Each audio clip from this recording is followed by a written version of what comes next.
So I'm going to have a few videos coming out where I'm working on the power source to the DAC, and that's the first DAC that comes out of your iPad. So just follow this black lead to the first DAC, and so it's all about powering that first DAC, and it's the most crucial because if you're sending digital from that first DAC, that original amount of jitter is still being sent to your DSP, and your DSP will accept that jitter as not jitter, and so you'll be hearing artifacts in mainly the upper regions of your registers.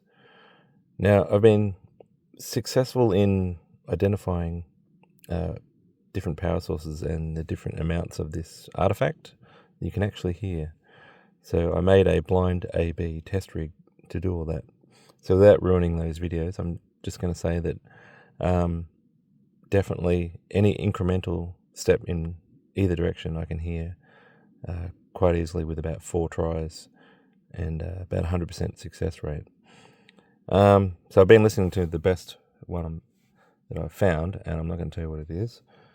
And it actually allows me to sit through very dense pieces of music that are, say, very high intensity, and you don't get that lack of focus or interest. You're not like taken away. You don't have to jump out of the saucepan kind of thing. It's because you're sitting there in there and you're believing the whole thing. So a track like this, it gets very intense very quickly.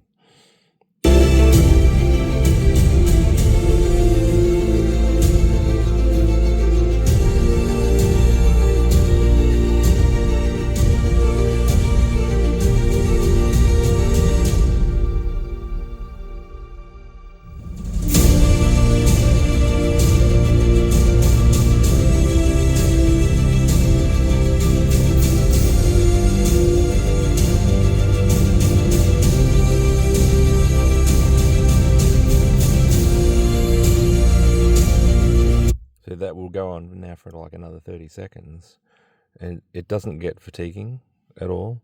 In the past, you go, oh yeah, that's an interesting part, and you might turn it down or you go to the next track. But here I found myself, you could just see through what used to be, something that might be a slightly glaring, and I used the term, it was like a haze or like a sheen.